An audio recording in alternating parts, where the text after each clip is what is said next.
কি করছো আদিল? ছাড়ো আমাকে। ছাড়ার জন্য তো ধরিনি। তুমি আমার বিয়ে করা বউ, তোমাকে 100 বার ছোঁয়ার অধিকার আছে আমার। এই বিয়ে আমি মানি না। খবরদার আমার সাথে জোর জবরদস্তি করার চেষ্টা করবে না। বিয়ে যখন হয়েছে মানতে তো হবেই। বয়সে আমি তোমার বড়, এটা ভুলে যেও না। ছাড়ো আমাকে। কিন্তু আদিল নীরার কথা শুনল না। নীরার ঠোঁটে ঠোঁট মিলিয়ে দিল। নীরা নিজেকে ছাড়াতে চেয়ে পারছে না। কেন জানি আদিলের স্পর্শ ভালো লাগছে না। কিন্তু মস্তিষ্কে হঠাৎ মনে আসলো মৃত্যুর স্বামীর অনিকের কথা। হঠাৎ আদিলকে জোরে ধাক্কা দিয়ে নিজের থেকে ছাড়িয়ে নিল। আদিল এটার জন্য মোটেও প্রস্তুত ছিল না। অবাক হয়ে নীরার দিকে তাকালো। নীরা জোরে জোরে শ্বাস নিচ্ছে। এমন করছো কেন জান? আমাকে কি নিজের করে নেওয়া যায় না? একটু আদর দিয়ে নিজের করে নাও। এখন তো আমি তোমার স্বামী, বিবাহিত আমরা। অনেক আমার স্বামী। তোমাকে আমি মানি না নিজের স্বামী হিসেবে। অতীত। নীরার বাবা নাজিম তালুকদার আর আদিলের বাবা আসিফ তালুকদার দুজনের প্রাণপ্রিয় বন্ধু ছিল। দুই বাড়িতে দুই বাড়ির সদস্যদের ভালোই আসা যাওয়া চলতো। এই যাতায়াতের মধ্যেই সময়ের সাথে সাথে আদিল বুঝতে পারে সে নীরাকে ভালোবাসে। নীরা তার 2 বছরে বড়, তাতে কোনো সমস্যা ছিল না তার। যখন আদিল ঠিক করে সে নীরাকে নিজের মনের কথা বলবে, ঠিক তখনই একটা কার অ্যাক্সিডেন্টে মারা যায় নীরার বাবা মা। নীরার বাবার মৃত্যুর আগে আদিলের বাবা মাকে বলে যায় দেখে রাখার কথা। সেই কথা রাখতেই অনিকের সাথে বিয়ে দিয়ে নীরাকে নিজেদের বাড়িতে নিয়ে আসেন তারা। এসব দেখে আদিল মনে মনে ভেঙে পড়ল। বাবা মা ও ভাইয়ের দিকে তাকিয়ে এমন ভাব করে যে সেও এই বিয়েতে অনেক খুশি। বিয়ের রাত, নতুন বউয়ের সাজে ঘরের এক কোণে চুপচাপ বসেছিল নীরা। বাবা মাকে হারানোর শোক তখনও পুরোপুরি কাটেনি তার। নতুন জীবনের স্বপ্ন খুব একটা ছিল না, তবুও ভেবেছিল হয়তো অনিকের সাথে ধীরে ধীরে একটা সুন্দর সম্পর্ক গড়ে উঠবে। ঘরের দরজা খুলে ভিতরে ঢুকলো অনিক, কিন্তু তার মুখে হাসি নেই, চোখে মুখে নেই নতুন বিয়ের কোনো উচ্ছ্বাস। বসবেন না? অনিক কোনো উত্তর দিল না। আলমারি থেকে একটা বালিশ আর চাদর বের করে সোফার দিকে ছুঁড়ে দিল। নীলা অবাক হয়ে তাকিয়ে রইল। এগুলো কেন? আজ থেকে তুমি এইখানে ঘুমাবে। মানে? এই বিয়ে আমি করতে চাইনি, বাবা মার জড়াজড়িতে করতে হয়েছে, তাই আমার কাছ থেকে স্বামীর ভালোবাসা আশা করো না। নীরার বুকের ভেতরটা কেঁপে উঠল। যদি বিয়ে করতে না চাইতেন তাহলে আগে বলেননি কেন? এখন বিয়ে যখন করেছেন আমাকে মেনে নিতেই হবে। নীরার কথা শুনে অনিকের চোখ লাল হয়ে যায়। শরীরের সব শক্তি দিয়ে চড় মারে নীরার গালে, তারপর বলে, ভালো করে কথা বলছি বলে বেশি বেড়ে গেছিস তাই না? তোর মতো মেয়ের আমার বউ হওয়ার কোনো যোগ্যতা নেই। শুধু বাবা মায়ের জড়াজড়িতে তোকে বিয়ে করছি আমি। আমার থেকে কোনো কিছু পাওয়ার আশা করলেও তোকে আমি খুন করে ফেলবো। অনিকের চর খেয়ে এবং এমন আচরণ দেখে অবাক হয়ে তাকিয়ে থাকে নীরা। নীরা ছিল বাবা মায়ের একমাত্র আদরের মেয়ে। ওরা কোনোদিন নীরাকে বকবে দূরে থাক একটা ধমক দেয়নি। সেই জায়গায় আজ নিজের স্বামীর এমন আচরণ আশা করেনি নীরা। সেই রাতে ভেঙে গিয়েছিল নীরার সমস্ত স্বপ্ন। দিনের পর দিন অনেক তার সাথে দূরত্ব বজায় রাখলো। সামান্য বিষয় নিয়েও রাগারাগি করত, অপমান করত, এমনকি গায়েও হাত তুলত। নীরা অনেক চেষ্টা করেছে সংসারটা টিকিয়ে রাখতে, কিন্তু অনেক যেন তাকে মেনে নেওয়ার চেষ্টাই করেনি। ওর সামনেই অনেক একটা মেয়ের সাথে কথা বলতো, সেগুলো সাধারণ কোনো কথা থাকতো না, খুব অ্যাডাল্ট কথা বলতো তাদের সাথে। বাবা মা হারানো মেয়েটা সব কষ্ট নিজের মধ্যে লুকিয়ে রাখত। শ্বশুর শাশুড়ি মুখের দিকে তাকিয়ে কিছু বলতো না, মনে মনে ভাবতো হয়তো একদিন ঠিক হয়ে যাবে। কিন্তু সেই দিন আর আসেনি। বিয়ের মাত্র 2 মাস পর বিদেশে কাজের সুযোগ পেয়ে চলে গেল অনিক। যাও দিন নীরার দিকে ভালো করে তাকায়নি সে। দিন কেটে যায়, সপ্তাহ কেটে যায়, কেটে যায় বছর। 2 বছর কেটে যায়, অনেকে কোনো ফোন নেই, কোনো খোঁজ খবর নেই। তারপর একদিন ভয়ঙ্কর একটা খবর এলো। অনেক যে অফিসে কাজ করত সেখানে ভয়াবহ অগ্নিকাণ্ড হয়েছে। নিহতদের তালিকায় ছিল তার নামও। কয়েকদিন পর দেশে পাঠানো হলো একটি ঝলসে যাওয়া মরাদেহ। কিছু জিনিসপত্র দেখে সবাই বিশ্বাস করতে বাধ্য হলো সেটাই অনেক। শোকে ভেঙে পড়েছিল পুরো চৌধুরী পরিবার, কিন্তু সবচেয়ে বেশি নিঃশব্দ হয়ে গিয়েছিল নীরা। যে মানুষটা তাকে কখনো আপন করে নেয়নি, তার মৃত্যুর পরও নীরার চোখের জল থামছিল না। 1 বছর কেটে গেল। এক সন্ধ্যায় আসিফ চৌধুরী ও তার স্ত্রী নীরাকে ডাকলেন। মা, তোমার বয়স এখনো খুব কম, পুরো জীবনটা সামনে পড়ে আছে। নীরা চুপ করে রইল। আমরা চাই না তুমি একা বাকি জীবনটা কাটাও। নীরা তখনই বুঝে গেল তারা কি বলতে চাইছেন। আপনারা কি বলতে চাইছেন? আমার চাই তোমার বিয়ে আবার হোক, আর যদি তুমি রাজি থাকো তাহলে আদিলের সাথেই। নীরা বিস্ময়ে তাকিয়ে রইল। না, এটা কখনো সম্ভব না। জানি মা, হঠাৎ করে মেনে নেওয়াও কঠিন, কিন্তু আমরা তোমাকে মেয়ের মতনই ভালোবাসি। তোমাকে দূরে পাঠাতে মন চায় না, প্লিজ রাজি হয়ে যাও। অনেকবার না বলেছিল নীরা, কিন্তু যাদের সে নিজের বাবা মায়ের মতো সম্মান করে তাদের অনুরোধও উপেক্ষা করতে পারেনি। দীর্ঘ দ্বিধা আর মানসিক লড়াইয়ের পর অবশেষে রাজি হয়েছিল সে। বর্তমান নীরার কথা শোনা মাত্রই রাগ উঠে গেল আদিলের। থুতনি চেপে ধরল নীরার। আমি তোর স্বামী, বুঝেছিস? এই মুখে অন্য কারো নাম আমি শুনতে চাই না। অতীতে তোর আমার সম্পর্ক কী ছিল, বয়সের ব্যবধান, কোনো কিছু মানি না আমি। তুই আমার বউ, তোমাকে আমি যেভাবে ইচ্ছে সেইভাবে ছুতে পারবো, একটা আওয়াজও করবি না তুই। আদিল নীরাকে ছেড়ে দিতেই ও কান্না করতে করতে বসে পড়ল। তারপর আদিলের দিকে তাকিয়ে বলল, আমি পারছি না তোমাকে মন থেকে মেনে নিতে। আমি তোমাকে কখনো সেই চোখে দেখিনি। কিন্তু আমি তো তোমাকে সেই চোখেই দেখেছি, মন প্রাণ দিয়ে ভালোবেসেছি তোমাকে। যখন দেখলাম তুমি আমাদের বাড়িতে আমার বড় ভাইয়ের স্ত্রী হয়ে এলে, তখন আমার ভেতরে কি ঝড় শুরু করে দিলে। সেই সুযোগ আমি গ্রহণ করেছি।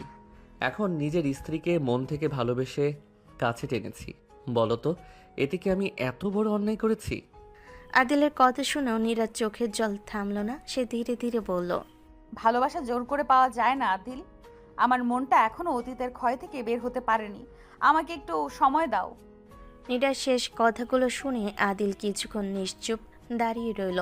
তার রাগ যেন ধীরে ধীরে মিলিয়ে যেতে লাগলো। সে বুঝতে পারল ভালোবাসা আর অধিকার এক জিনিস নয়। আদিল ধীরে ধীরে নীরার কাছ থেকে কয়েক পা দূরে সরে গেল। আমি হয়তো তাড়াহুড়ো করে ফেলেছি। এত বছর ধরে তোমাকে ভালোবেসেছি বলে ভেবেছিলাম বিয়ে হলেই সব ঠিক হয়ে যাবে, কিন্তু তোমার মনের কথাটা বুঝতে পারিনি। নীরা চোখের পানি মুছে চুপচাপ তার দিকে তাকিয়ে রইল। আমি আর কখনো তোমার উপর জোর করব না। তুমি যতটা সময় চাও আমি অপেক্ষা করব। শুধু একটা সুযোগ চাই, যেন নতুন করে তোমার বিশ্বাসটা অর্জন করতে পারি। নীরা ধীরে ধীরে মাথা নিচু করল। বিশ্বাস ভাঙতে 1 মুহূর্ত লাগে, কিন্তু গড়তে অনেক সময় লাগে। আমি জানি না ভবিষ্যতে কি হবে, তবে আমাকে নিজের মতো করে একটু সময় দাও। আদিল মৃদু হেসে মাথা নাড়ল। ঠিক আছে, আজ থেকে আমি তোমার স্বামী হিসেবে কোনো অধিকার দেখাবো না। আগে একজন ভালো বন্ধু হওয়ার চেষ্টা করব। নীরার চোখের জল তখনও থামেনি। ঘরের ভেতর নীরবতা নেমে এলো। আদিল গভীর একটা নিঃশ্বাস ফেলল। ঠিক আছে নীরা, তোমার মন যদি এখনো প্রস্তুত না থাকে আমি তোমাকে কোনো কিছুর জন্য জোর করব না। নীরা অবাক হয়ে তার দিকে তাকালো। আদিল আলমারি থেকে একটা বালিশ আর একটা পাতলা চাদর বের করে বিছানার এক পাশে রেখে দিল। ওগুলো কেন? আমরা একই ঘরে থাকব, কারণ এই বিয়ে হয়েছে, সেটা আমি অস্বীকার করছি না। কিন্তু তোমার ইচ্ছার বিরুদ্ধে আমি স্বামীর অধিকার দেখাবো না। তুমি নিশ্চিন্তে বিছানার ওই পাশে ঘুমাও, আমি এই পাশে থাকব। তোমার অনুমতি ছাড়া তোমাকে ছুবও না। নীরা চুপচাপ কিছুক্ষণ চুপ করে রইল। তার মনে পড়ে গেল 1 বছর আগে সেই রাতের কথা, যখন অনেক তাকে জোর করে সোফায় ঘুমাতে বলেছিল। আজ দৃশ্যটা যেন সম্পূর্ণ উল্টো। তুমি সত্যিই আর জোর করবে না? না, আমি চাই একদিন যদি তুমি আমাকে নিজের স্বামী বলে ডাকো, সেটা যেন শুধু তোমার মনের ইচ্ছাই হয়। নীরা কোনো উত্তর দিল না, শুধু ধীরে ধীরে মাথা নেড়ে বিছানার এক পাশে শুয়ে পড়ল। আদিলও অন্য পাশে শুয়ে পড়ল। দুজনে মাঝখানে ছিল 1 হাতেরও বেশি দূরত্ব, কিন্তু সেই দূরত্বটা ছিল শুধু বিছানা নয়, 2টা হৃদয়েরও। ঘরের আলো নিভে গেল, বাইরে হালকা বাতাস বইছিল। একই ছাদের নিচে একই বিছানায় থেকেও দুজন মানুষ তাদের নিজস্ব চিন্তায় হারিয়ে রইল। সামনে কি অপেক্ষা করছে তা কেউই জানতো না। অবশ্যই, তবে আমি গল্পটিকে সমাপ্তি, পারস্পরিক শ্রদ্ধা ও ধীরে ধীরে সম্পর্কে গড়ে ওঠার দিকে এগিয়ে নিতে পারি। ভোরের আলো ধীরে ধীরে জানালার পর্দা ভেদ করে ঘরের ভেতর ঢুকছিল। বাইরে পাখির কিচিরমিচির, দূরে মসজিদ থেকে ফজরের আজানে শেষ ধ্বনি ভেসে আসছে। রাতে নীরবতা কেটে নতুন দিনে শুরু হয়েছে।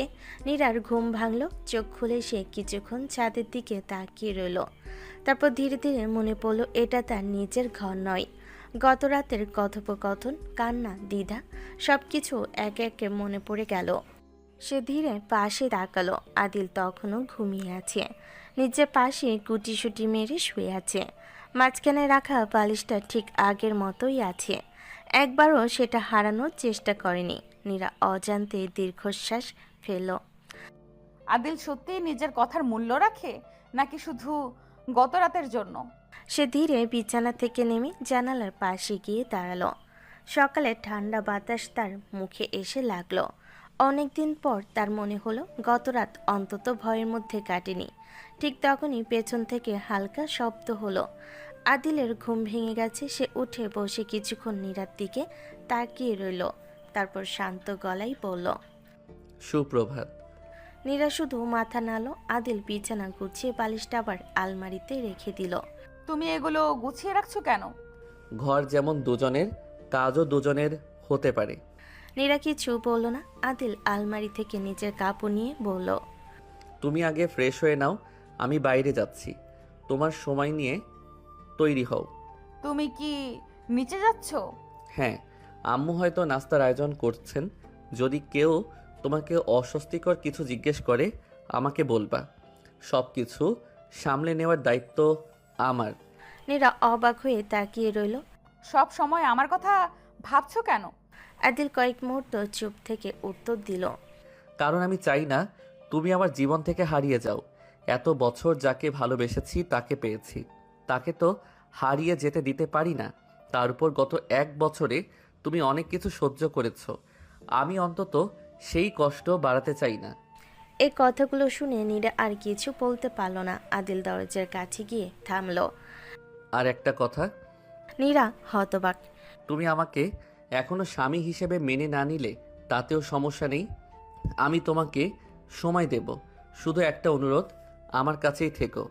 এই বলে সে দরজা খুলে বাইরে চলে গেল। ঘরে আবার নীরবতা নেমে এলো। নীরা বিছানায় বসে রইল। গত রাতের কথাগুলো তার মনে ঘুরপাক খেতে লাগলো। তার মনে পড়ে গেল অতীতের অনেক স্মৃতি, অবিশ্বাস, অপমান, একাকিত্ব। সেই স্মৃতিগুলো এখনো তাকে তাড়া করে। তাই সে সহজে কাউকে বিশ্বাস করতে পারছে না। কিছুক্ষণ পর সে ধীরে উঠে আয়নার সামনে দাঁড়ালো। নিজের চোখের নিচে কালো দাগ দেখে সে মৃদু স্বরে বলল, হয়তো সবাই একরকম হয় না, কিন্তু সেটা বিশ্বাস করতে এখনো সময় লাগবে। আয়নার ওপারে নিজের প্রতিচ্ছবির দিকে তাকিয়ে সে বুঝতে পারল তার জীবনের নতুন অধ্যায় শুরু হয়েছে। তবে এই অধ্যায়ে ভালোবাসার আগে প্রয়োজন বিশ্বাস, আর বিশ্বাস তৈরির সময় সম্মান আর আচরণের মাধ্যমে। সকাল গড়িয়ে প্রায় 8টা। নিচতলার ডাইনিং রুমে সকালের নাস্তার আয়োজন চলছে। রান্নাঘর থেকে ভেসে আসছে গরম পরোটা আর ভাজির গন্ধ। নীরা ধীরে ধীরে সিঁড়ি বেয়ে নিচে নামলো, কিন্তু তার মুখে আগের মতোই নীরবতা। কিন্তু গত রাতে সেই ভয়ের চাপটা যেন একটু হলেও কমে গেছে। ডাইনিং টেবিলে বসেই সে দেখল আদিল ইতিমধ্যে নাস্তা সাজিয়ে দিচ্ছে। নিজের জন্য নয়, বরং সবার প্লেটে খাবার তুলে দিচ্ছে। আসিফ চৌধুরী মৃদু হেসে বললেন, আদিল, তুই তো আজ আমাদের আগেই সব গুছিয়ে ফেলেছিস। আজ থেকে চেষ্টা করছি বাড়ির দায়িত্ব একটু বেশি করে নিতে।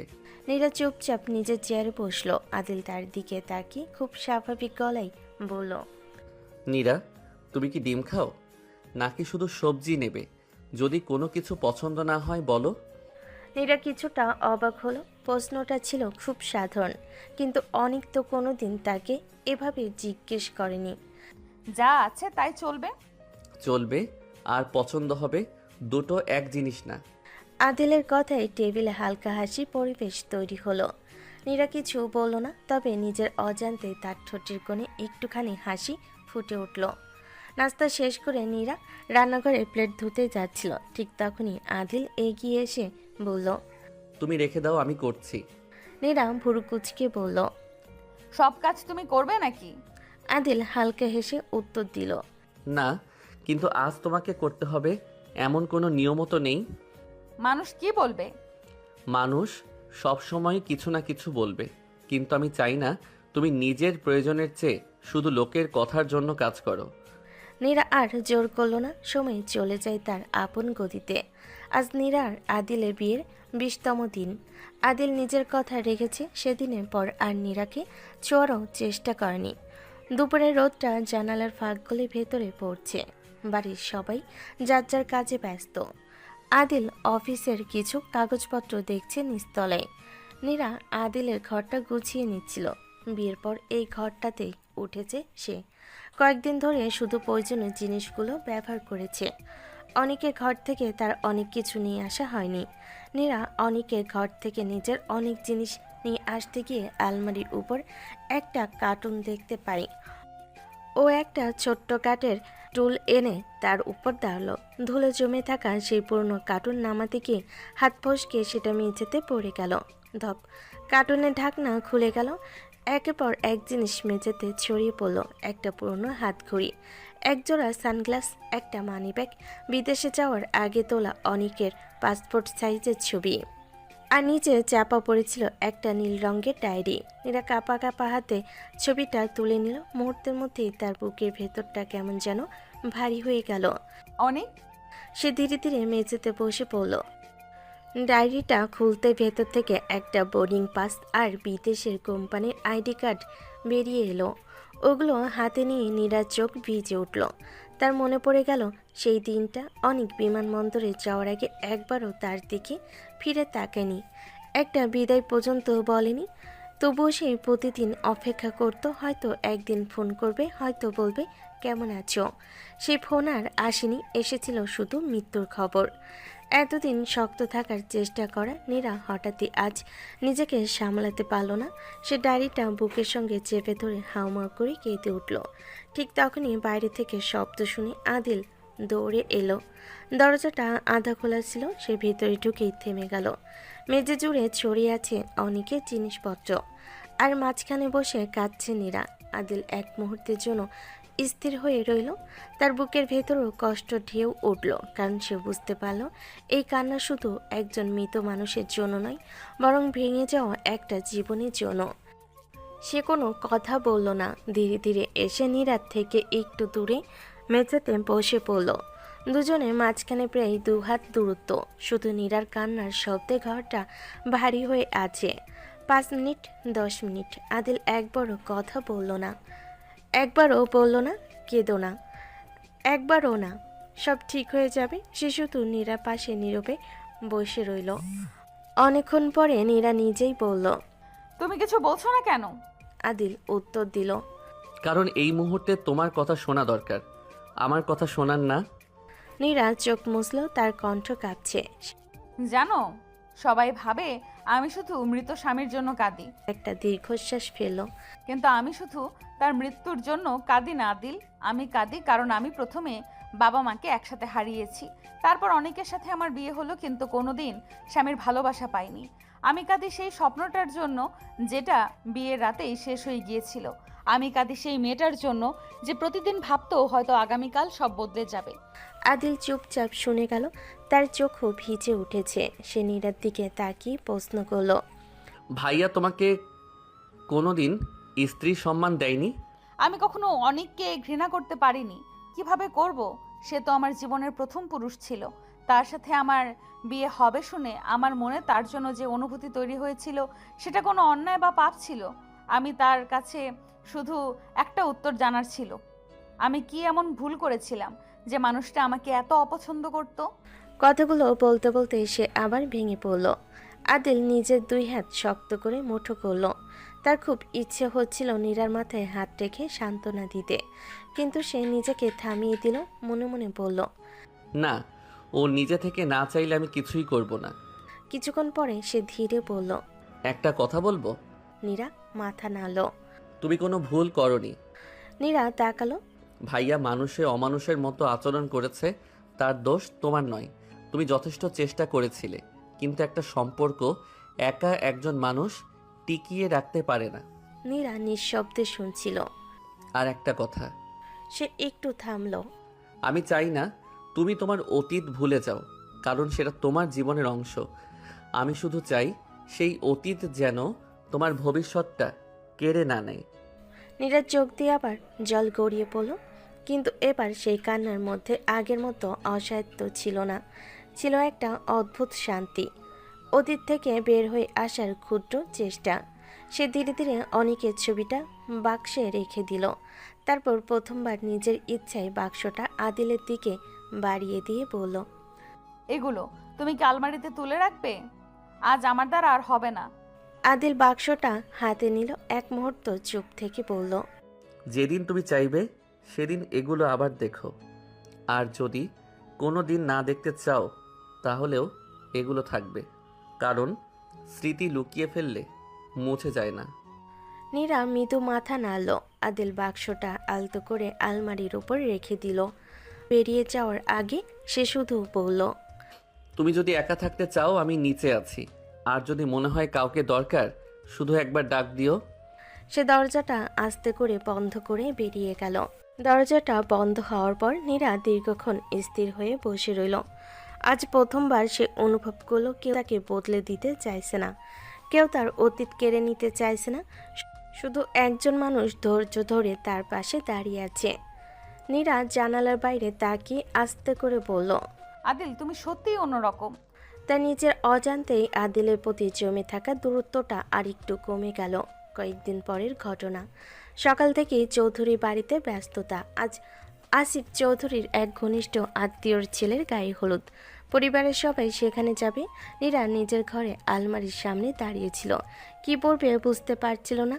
রঙিন শাড়িগুলোর দিকে তাকিয়ে আবার হাত সারিয়ে নিল। শেষ পর্যন্ত একটি হালকা রঙের সাদামাটা শাড়ি বের করলো। ঠিক তখনই দরজায় হালকা টোকা পড়ল। ভিতরে আসতে পারি? নীরা দরজা খুলে দিতেই আদিল ঘরের ভেতর এসে বলল, আম্মু বললেন সবাই প্রস্তুত আছে, তোমার যদি কোনো সাহায্য লাগে। না, আমি পারবো।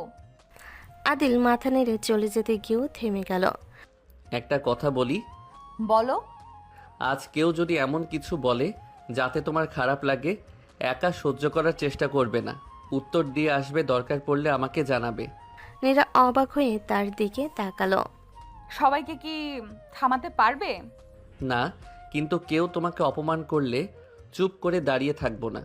কথাটা বলে সে বেরিয়ে গেল। কিছুক্ষণ পর অনুষ্ঠানে সবাই পৌঁছালো। চারিদিকে আলো, সাজসজ্জা আর মানুষের কোলাহল। নীরা চুপচাপ এক কোণে দাঁড়িয়েছিল। হঠাৎ কয়েকজন আত্মীয় তার দিকে তাকিয়ে নিজেদের মধ্যে ফিসফাস শুরু করে দিল। ওই যে চৌধুরী বাড়ির বড় ছেলের বউ ছিল না? হ্যাঁ, বিয়ের কয় মাস যেতে না যেতেই ওই বাড়ির বড় ছেলেকে খেয়েছে, এখন আবার ছোট ছেলের বউ হয়েছে। এমন বিয়েও হয় নাকি? মানুষকে বলবে, লজ্জা শরম কিছু নেই নাকি? তাদের কথাগুলো নীরার কানে স্পষ্ট পৌঁছালো। সে মাথা নিচু করে অন্যদিকে চলে যেতে চাইছিল। ঠিক তখনই একজন সরাসরি বলেই ফেল, তোমার কি লজ্জা করে না এক ভাইয়ের পর আরেক ভাইয়ের সাথে শুইতে? মুহূর্তে চারপাশ নিস্তব্ধ হয়ে গেল। নীরা যেন মাটির সঙ্গে মিশে যেতে চাইছিল। ঠিক সেই সময় পেছন থেকে শান্ত কিন্তু দৃঢ় কণ্ঠ ভেসে এলো, একটু দাঁড়ান। সবাই তার দিকে তাকালো। আদিল ধীরে ধীরে নীরার পাশে এসে দাঁড়ালো, তবে তাকে স্পর্শ করলো না। আপনারা আমার স্ত্রীকে নিয়ে কথা বলছেন? কেউ উত্তর দিল না। একটা কথা মনে রাখবেন, একজন মানুষ জীবনে কত কষ্ট পেয়েছে সেটা না জেনে বিচার করা খুব সহজ, কিন্তু সেটা ন্যায়ের কাজ নয়। একজন আত্মীয় বিরক্ত হয়ে বলল, সত্যি বলতে হলে পুরো সত্যি বলতে হয়।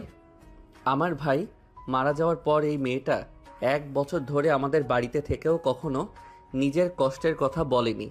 বাবা মাকে হারিয়েছে, স্বামীকে হারিয়েছে, তবু সবার সম্মান রেখেছে।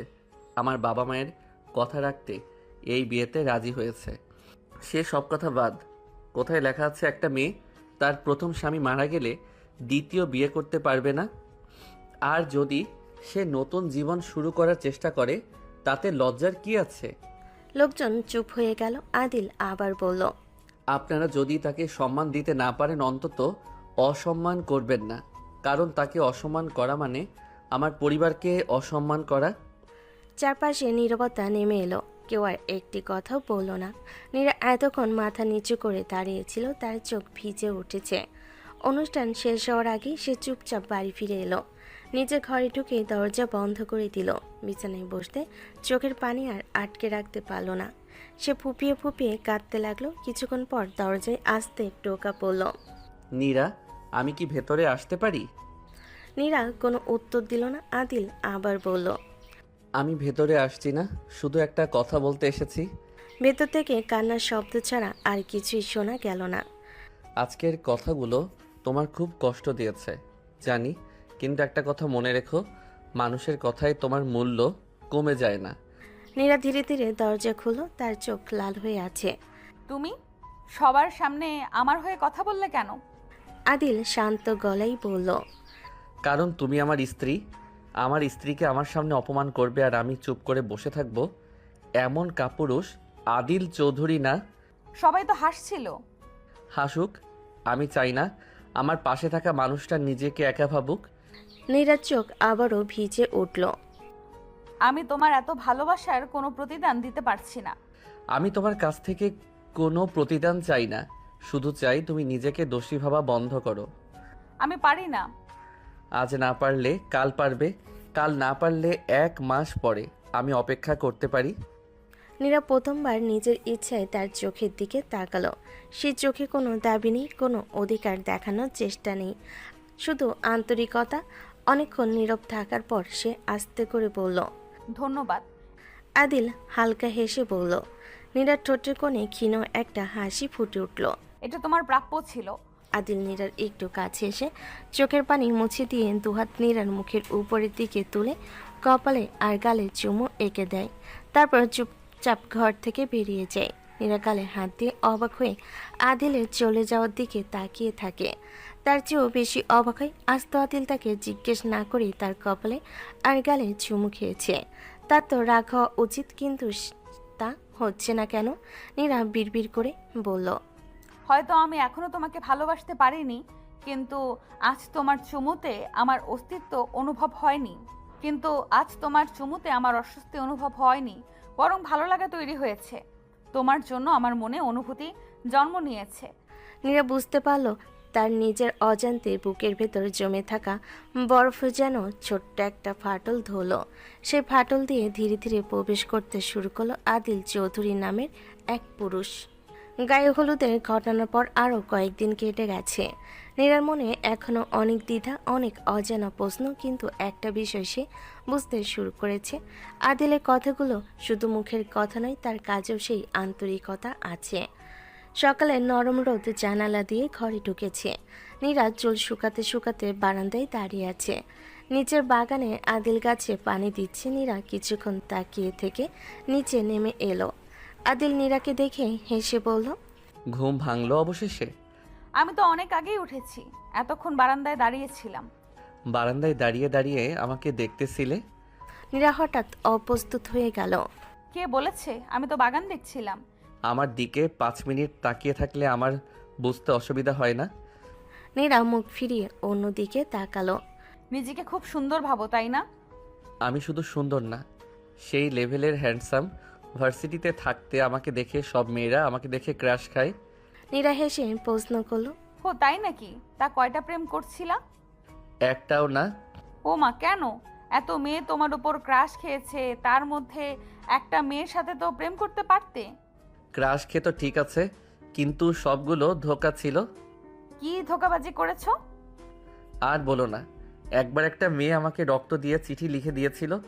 আমি তো খুশিতে বাকবাকুম। কেউ আমার নিজের রক্ত দিয়ে চিঠি লিখে দিয়েছে। অনেকটা পটেই গিয়েছিলাম, তখন শুনতে পারলাম ওটা নাকি ছাগলের রক্ত ছিল। বলো তো কেমন লাগে? আমার হৃদয় ভেঙে খান খান হয়ে গিয়েছে। আদিলের বলার ধরন দেখে নীরা নিজের হাসি আটকে রাখতে পারল না। পেট চেপে হাসতে শুরু করে। হাসতে হাসতে একসময় ঘাসের উপর লুটোপুটি খেতে থাকে। নীরাকে এভাবে প্রাণ খুলে হাসতে দেখে আদিল কিছুক্ষণ চুপচাপ দাঁড়িয়ে রইল। এই নীরার বাবা মায়ের মৃত্যুর পর এই প্রথমবার সে নীরার মুখে এমন নির্ভেজাল হাসি দেখল। সেই হাসিতেই যেন বাড়ির চারপাশটা উজ্জ্বল হয়ে উঠল। এই যে এত হাসলে কিন্তু মানুষ ভাববে আমি খুব বড় কৌতুক অভিনেতা। তুমি কৌতুক অভিনেতা না, তুমি আস্ত একটা নাটকে। নাটকে? আমি কিন্তু সত্যি কথাই বলেছি। সত্যি? তাহলে সেই ছাগলের রক্তের চিঠিটাও সত্যি? 100 ভাগ সত্যি। পরে বন্ধুরা এত হাসাহাসি করেছিল যে এক সপ্তাহ ভার্সিটিতে মাথা নিচু করে চলেছি। তোমাকে দেখে তো মনে হয় না তুমি কখনো লজ্জা পাও। তোমার সামনে দাঁড়ালে মাঝে মাঝে পাই। কথাটা শুনে নীরা থেমে গেল, মুখের হাসিটা একটু নরম হয়ে এলো।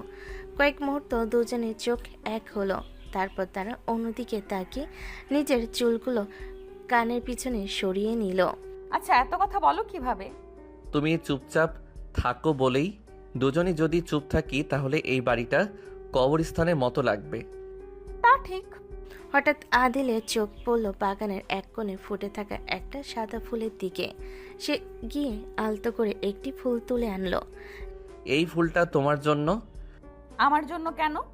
কারণ আজ অনেক দিন পর তোমাকে হাসতে দেখলাম। এই হাসিটা যেন হারিয়ে না যায়। নীরা কিছুক্ষণ ফুলটার দিকে তাকিয়ে রইল, তারপর ধীরে ধীরে হাত বাড়িয়ে ফুলটা নিল। ধন্যবাদ। ও, ইদানিং ঘন ঘন ধন্যবাদও পাই। মনে হচ্ছে দিনগুলোকে ইতিহাসে লিখে রাখি। বেশি খুশি হয়েও না। একটা ধন্যবাদ পেয়েছো বলে নিজেকে নায়ক ভেবো না। নায়ক হওয়ার দরকার নেই। তোমার মুখে এই হাসিটা থাকলেই আমার দিনটা ভালো। নীরা এবার কোনো উত্তর দিল না, তবে ঠোঁটের কোণে সে ছোট্ট হাসি ফুটে উঠেছিল। সেটা লুকিয়ে রাখা গেল না।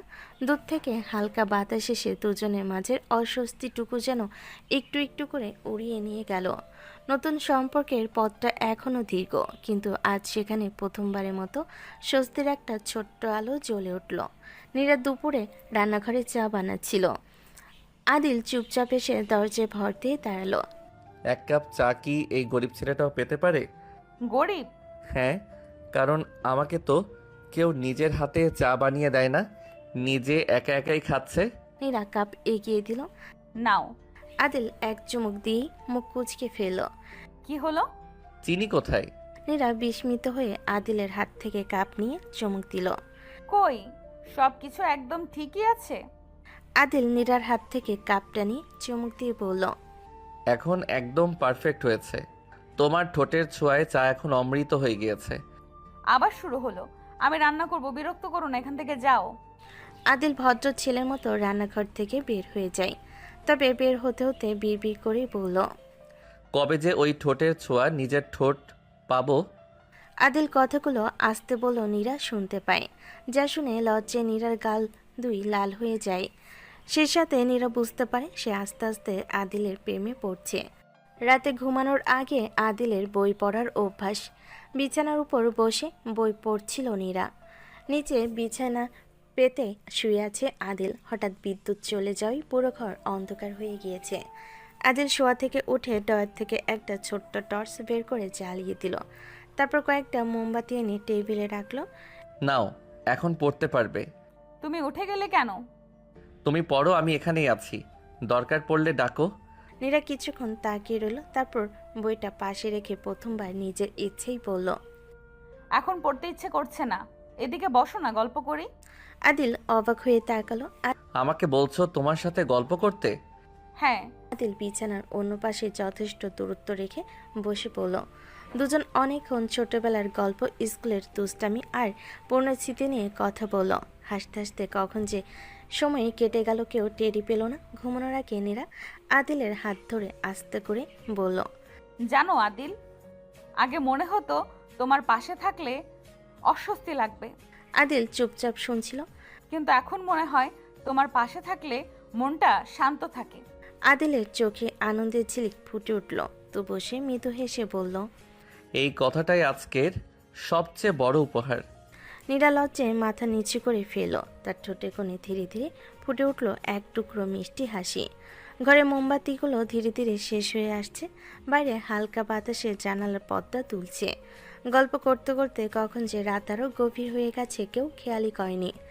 আদিল নিচে বিছানা পেতে আবারও শুতে যাবে, ঠিক তখনই নীরা আস্তে করে ডাক দিল, আদিল, হুম? একটা কথা বলবো, কিছু মনে করবে না তো? তোমার কোনো কথাই মনে করি না, বলো। তুমি প্রতিদিন নিচে শুয়ে থাকো কেন? কারণ তুমি স্বস্তিতে থাকো, সেটাই চাই। তোমার অস্বস্তির কারণ হতে চাই না। কিন্তু আজ মনে হচ্ছে সেটার দরকার নেই। আদিল হতবাক হয়ে নীরার দিকে তাকিয়ে রইল। নীরা চোখ নামিয়ে নিজের আঙ্গুল নিয়ে খেলতে লাগলো। মানে? তুমি চাইলে আজ থেকে নিচে নয় বিছানায় শুতে পারো, আমার অস্বস্তি লাগবে না। কথাটা বলতে বলতে নীরার গাল লাল হয়ে উঠল। সে একবার আদিলের দিকে তাকাতে পারছিল না। তুমি নিশ্চিত? না, আমাদের বিয়ে হয়ে গিয়েছে, বাকি জীবন একসাথেই থাকতে হবে। এখন থেকে আমরা আমাদের সম্পর্কটা স্বাভাবিক করার চেষ্টা করব। নীরা কথাটা বলতেই আদিলের মুখে আনন্দের ঝিলিক ফুটে উঠল। তবে সেই আনন্দের মাঝেও সে নিজেকে সামলে রাখল। নিচে রাখা নিজের বালিশটা হাতে তুলে নিয়ে এক লাফে বিছানায় উঠে বসতেই নীরা হেসে ফেলল। এই যে এত তাড়াহুড়ো কিসের? মনে হচ্ছে অনেক দিন ধরে ওই সুযোগের অপেক্ষায় ছিলে। অনেক দিন? আরে বিয়ের প্রথম রাত থেকে অপেক্ষা করছি, তবে সাহস করিনি। ভাবছিলাম যদি বউ মশাই আবার রাগ করে আমাকে দরজার বাইরে পাঠিয়ে দেয়। আমি কি এতটাই ভয়ঙ্কর? আগে ছিলে, তোমার একটা কড়া চোখের তাকানোই যথেষ্ট ছিল আমার সব সাহস উধাও করার জন্য। মিথ্যেবাদী, সারাক্ষণ তো শুধু কথা বলো। কথা না বললে তোমার মুখে হাসি ফুটতো? নীরা কোনো উত্তর দিল না, শুধু হালকা করে মাথা নাড়ল। তার চোখে মুখে আজ আর আগে সেই অস্বস্তি নেই। দুজনেই বিছানার দুই পাশে শুয়ে পড়ল। মাঝখানে বেশ খানিকটা ফাঁকা জায়গা। এই মাঝখানে জায়গাটা দেখে মনে হচ্ছে এখানে একটা ছোটখাটো নদী বয়ে যাচ্ছে। ভালোই তো, নিরাপদ দূরত্ব। আমি কিন্তু নদী পার হওয়ার চেষ্টা করব না, কথা দিচ্ছি। ভালোই হবে। আমি চাই তোমার সব স্বস্তি আর বিশ্বাস তোমার নিজের ইচ্ছায় আসুক, কোনো তাড়াহুড়ো নেই। কথাটা শুনে নীরার বুকটা হালকা হয়ে গেল। সে বুঝতে পারল আদিল শুধু ভালোবাসতে জানে না, সম্মান করতেও জানে।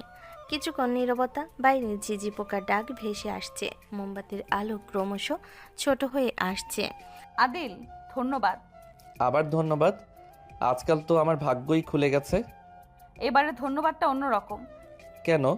কারণ তুমি আমাকে কখনো কোনো কিছুতে জোর করনি।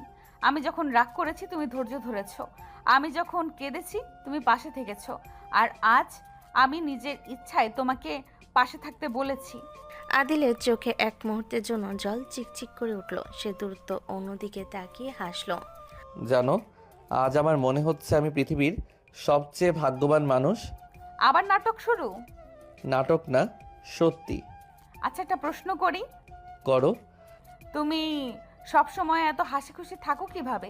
কারণ আমি বিশ্বাস করি একদিন না একদিন তুমি এভাবেই আমার সঙ্গে হেসে কথা বলবে। আজ দেখছি সেই অপেক্ষাটা বৃথা যায়নি।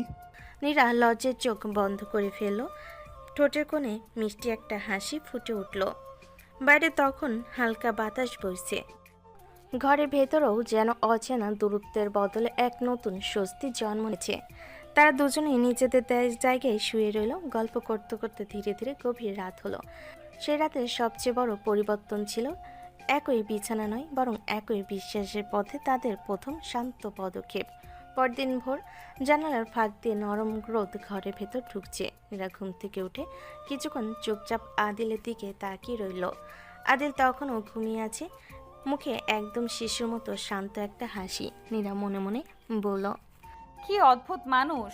এতদিন ধরে আমার রাগ, অভিমান, কষ্ট সবকিছু নীরবে সহ্য করেছে।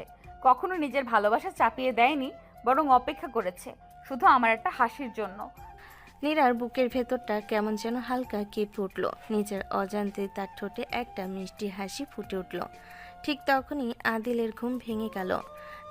আরে আজ তো দেখি ঘুম ভাঙতে একজন সুন্দরী মানুষকে সামনে দেখতে পাচ্ছি। মনে হচ্ছে দিনটা খুব ভালো যাবে। সকাল সকাল শুরু হয়ে গেল। আমি তো শুধু সত্যিটাই বললাম। তুমি না, একদমই বদলাবে না। বদলানোর ইচ্ছাও নেই, তবে একটা জিনিস বদলেছে। কি? আগে সকালে উঠলে তোমার মুখে শুধু রাগ দেখতাম, এখন হাসিও দেখতে পাই। নীরা কিছু না বলে নিচে নেমে গেল, কিন্তু তার বুকের ভেতরটা অদ্ভুত এক আনন্দে ভরে উঠল। দেখতে দেখতে কেটে গিয়েছে 4 মাস। নীরা আর আদিলের সম্পর্ক আর 5টা দম্পতির মতো না হলো এখন অনেকটাই স্বাভাবিক। দুজন সারা দুষ্টামিতে মেতে থাকে। আদিল নীরাকে সারাক্ষণ কিছু না কিছু বলে বিরক্ত করে। আদিলের বাবা মা ওদের খুনসুটি দেখে অনেক খুশি। তারা বুঝতে পারছে আদিল ও নীরার সম্পর্ক আস্তে আস্তে স্বাভাবিক হচ্ছে। সকালের নাস্তা শেষ হয়েছে কিছুক্ষণ আগে। বাড়ির সবাই যার যার কাজে ব্যস্ত। নীরা রান্নাঘরে থালা বাসন গুছিয়ে রাখছে। আদিল বাইরের উঠোনে মোটরসাইকেলটা পরিষ্কার করছে। মাঝে মাঝে সে রান্নাঘরের দিকে উকি দিচ্ছে। নীরা সেটা খেয়াল করলেও কিছু বলল না। তবে আজ আর বিরক্তিও লাগছে না, মনে মনে হাসছে। পরদিন আদিল কিছুক্ষণ পর আদিল রান্নাঘরের দরজায় এসে দাঁড়ালো। ম্যাডাম, একটা দরকার ছিল। কি দরকার? আজ বিকেলে একটু বাইরে যাবে? কোথায়?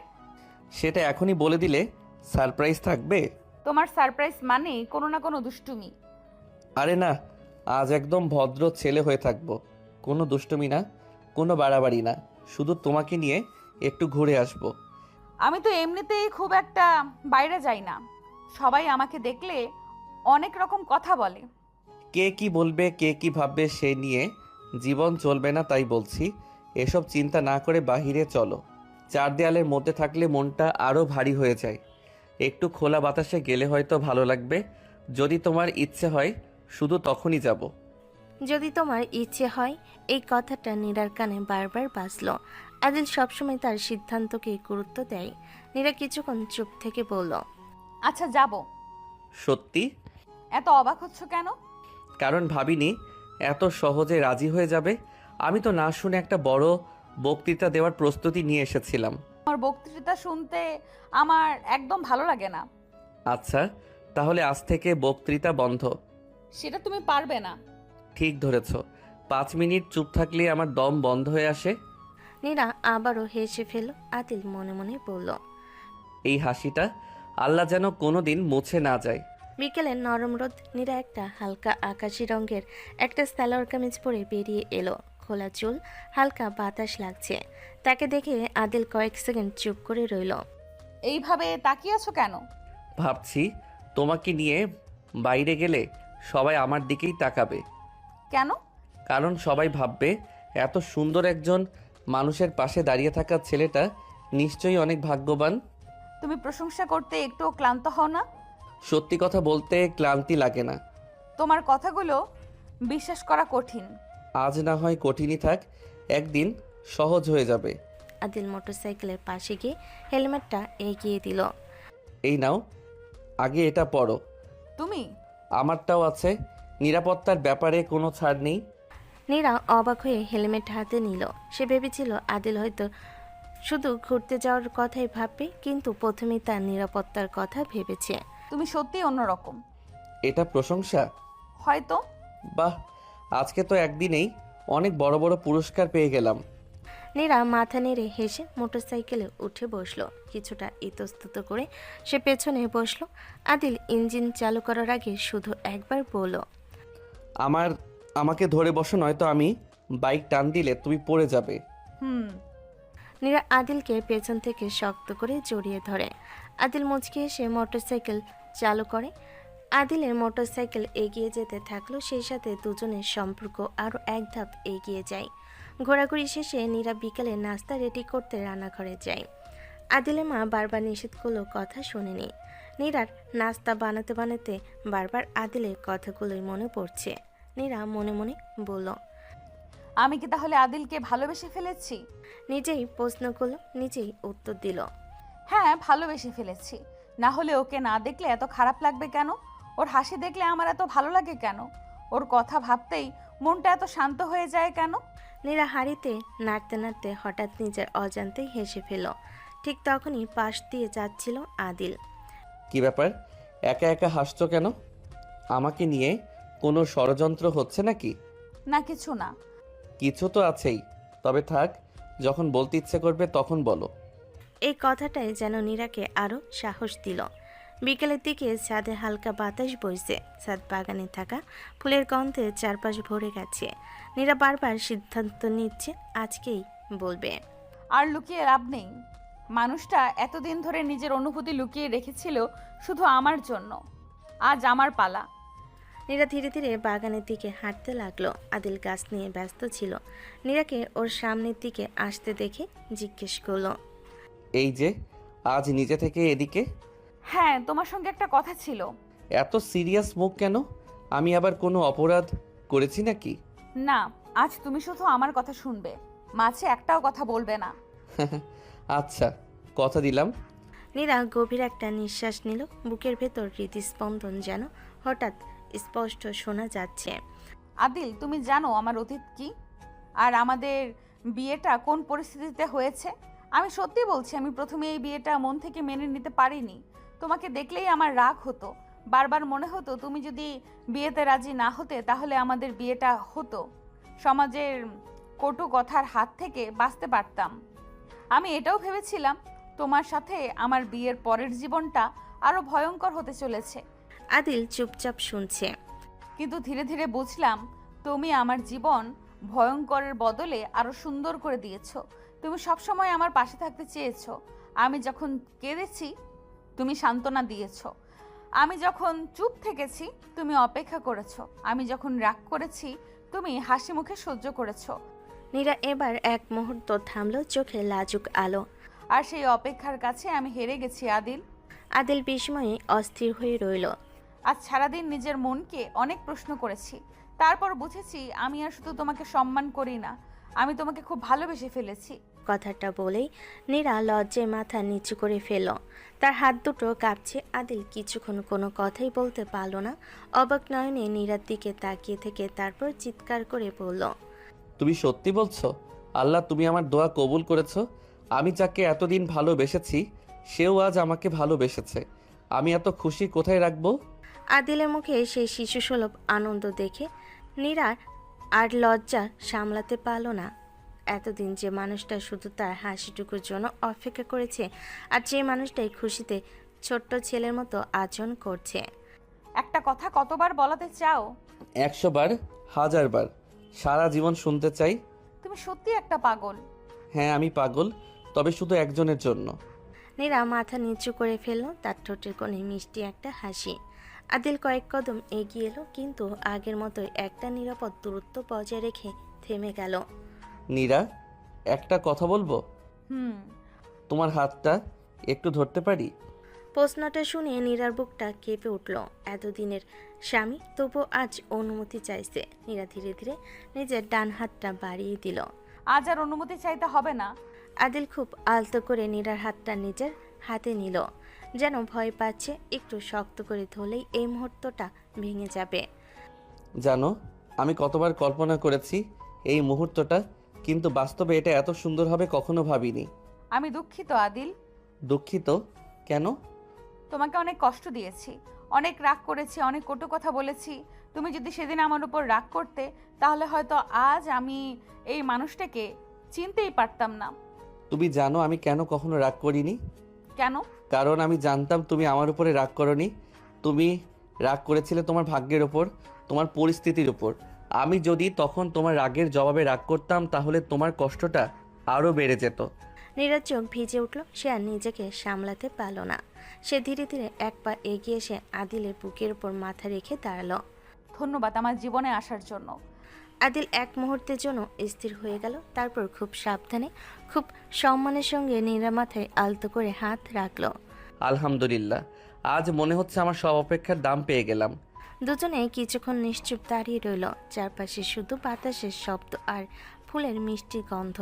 কিছুক্ষণ পরে নীরা নিজে একটু সরে দাঁড়ালো। আচ্ছা, এত খুশি হয়েছো, এখন কি করবে? অনেক কিছু করার ইচ্ছে হচ্ছে। যেমন? প্রথমে দৌড়ে গিয়ে আম্মুকে বলি, আম্মু, আপনার বৌমা অবশেষে আমাকে ভালোবাসে। আদিলের কথা শেষ হতেই নিচতলা থেকে আদিলের মায়ের ডাক ভেসে এলো। আদিল, নীরা, তোরা কোথায়? দেখে যা কে এসেছে। দুজনে চমকে উঠল। নীরা তাড়াতাড়ি নিজের চোখ মুছে নিল। আদিল হালকা এসে নীরার দিকে তাকালো। হঠাৎ করে মা ডাকলো কেন? চলো দেখি কে এসেছে। এবার আর কোনো দ্বিধা না করে আদিল আলতো করে নীরার হাতটা ধরল। নীরাও হাতটা ছাড়িয়ে নিল না। দুজন পাশাপাশি সিঁড়ি বেয়ে নিচে নামতে লাগলো। আদিলে মনে হচ্ছিল আজকের এই মুহূর্তটাই তার জীবনের সবচেয়ে সুন্দর মুহূর্ত। কিন্তু ড্রয়িং রুমে পা রাখতে আদিলের মুখের হাসিটা মুহূর্তে মিলিয়ে গেল। তার হাতটা ধীরে ধীরে নীরার হাত থেকে আলগা হয়ে গেল। সামনে দাঁড়িয়ে থাকা মানুষটাকে দেখে যেন সময় থেমে গেল। নীরাও অবাক হয়ে তাকিয়ে আছে। আদিল স্তব্ধ, কারণ তাদের সামনে দাঁড়িয়ে আছে অনিক। কয়েক সেকেন্ড কেউ কোনো কথা বলতে পারল না। অনিকের চোখ ধীরে ধীরে নিচের দিকে নামলো। তার দৃষ্টি গিয়ে থামলো কয়েক মুহূর্ত আগের একসাথে থাকা আদিল আর নীরার হাতের দিকে। তার চোখ মুহূর্তে লাল হয়ে উঠল, মুখের পেশিগুলো শক্ত হয়ে গেল। আদিল, তুই? আদিল কিছু বলার আগেই অনিক ঝড়ে বেগে তার দিকে এগিয়ে এলো। তুই আমার স্ত্রীর হাত ধরার সাহস পেলে কি করে? আদিল কি বলবে বুঝতে পারছে না। আদিলকে চুপ থাকতে দেখে অনেকের আগে মুষ্টিবদ্ধ হাত তুলে আদিলকে খুশি মারতে গেল। ঠিক তখনই অনেক দাঁড়াও। অনেকের হাত মাঝ আকাশেই থেমে গেল। সে বিস্মিত হয়ে বাবার দিকে তাকালো। আব্বু, আপনি আমাকে থামাচ্ছেন কেন? আপনার ছোট ছেলেকে দেখুন, আমার স্ত্রীর হাত ধরে। একটা কথা আর বলবে না? ড্রয়িং রুমে নীরবতা নেমে এলো। অনেক কিছু বুঝতে পারছে না। কিন্তু আব্বু, কোথায় ছিলে এতদিন তুমি? আমাদের কাছে তো তোমার মৃত্যুর খবর এসেছিল, সেই সাথে কিছুদিন পর একটা ঝলসে যাওয়া মৃতদেহ। ওটার সাথে কিছু জিনিসপত্র দেখে আমরা বিশ্বাস করতে বাধ্য হয়েছি তুমি মৃত। তোমার জানাজা হয়েছে, সেই সাথে তোমার একটা কবর হয়েছে আমাদের পারিবারিক কবরস্থানে। আর তুমি যাকে এখনও তোমার স্ত্রী বলছো, সে এখন আর তোমার স্ত্রী নয়। মানে? তোমার চলে যাওয়ার পর অনেক কিছু বদলে গেছে। তোমার মৃত্যু খবরের 1 বছর পর আমি আর তোমার মা নীরা আর আদিলের বিয়ে দিয়েছি। কথাটা শুনে অনেক যেন পাথর হয়ে গেল। তার চোখ বিস্ফোরিত, মুখ শুকিয়ে গেছে। সে অবিশ্বাস নিয়ে কখনো বাবার দিকে, কখনো নীরার দিকে, আবার কখনো আদিলের দিকে তাকাতে লাগলো। না, এটা হতে পারে না। ড্রয়িং রুমে এমন নীরবতা নেমে এলো যেন কারোর নিঃশ্বাসের শব্দ শোনা যাচ্ছে।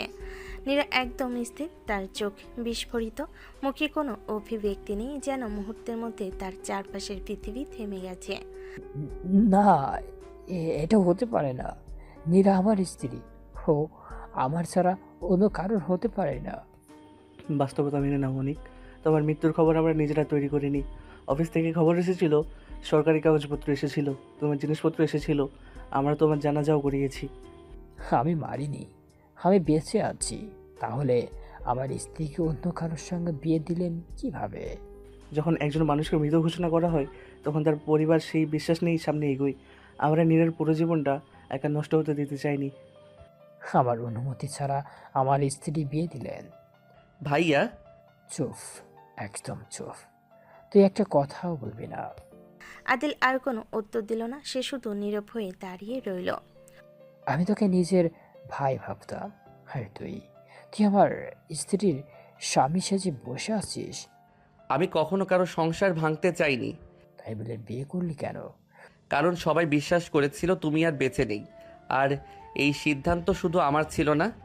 তুই না বলতে পারতিস। হয়তো পারতাম, কিন্তু তখন মনে হয়েছিল নীরাকে নতুন করে বাঁচার একটা সুযোগ দেওয়া দরকার। নতুন জীবন? আমার স্ত্রীকে বিয়ে করাই ছিল সেই নতুন জীবন। যথেষ্ট হয়েছে অনেক। অনেক বাবার দিকে তাকালো। তার চোখে ক্ষোভ, হতাশা আর অবিশ্বাস একসাথে জমে আছে। আজ বড় বড় কথা বলছো। বেঁচে যখন ছিলে এই 1.5 বছর কোনো খবর দাওনি কেন? আমি? উত্তর দাও। ফোন করেছিলে, একটা চিঠি লিখেছিলে, একটা খবর পাঠিয়েছিলে? অনেক কোনো উত্তর দিতে পারল না। তার মুখ ধীরে ধীরে নিচু হয়ে এলো। আর আজ হঠাৎ ফিরে এসে অধিকার চাইছো? আমাকে মিথ্যা মামলায় ফাঁসিয়ে দেওয়া হয়েছিল। আমি এতদিন জেলে ছিলাম, খবর নিবা কিভাবে? আর আমি যাই করি না কেন, নীরা আমার আইন সমস্ত স্ত্রী ছিল। তার চেয়ে বড় কথা, প্রথম স্বামীর জীবিত অবস্থায় মেয়েদের দ্বিতীয় বিয়ে বৈধ হয় না। আদিলও নীরার বিয়ে এখনো বৈধ হয়নি। ভাইয়া, রাগ করাটা স্বাভাবিক, কিন্তু দয়া করে এখন উত্তেজিত হয়ে কোনো সিদ্ধান্ত নিও না। তুই আমাকে শেখাবি? ঘরের ভেতর বাতাস যেন আরো ভারী হয়ে উঠল। কেউ আরো কোনো কথা বলছে না। শুধু নীরা একই জায়গায় নিশ্চুপ দাঁড়িয়ে আছে, তার চোখ খোলা, কিন্তু সে কিছুই দেখছে না। চারপাশের প্রতিটি শব্দ তার কানে পৌঁছাচ্ছে, অথচ সে কোনো প্রতিক্রিয়া দেখাতে পারছে না। আদিল নীরার দিকে একবার তাকালো, তার বুকটা হু হু করে উঠল। এই মুহূর্তে সবচেয়ে বড় ধাক্কাটা নীরা পেয়েছে।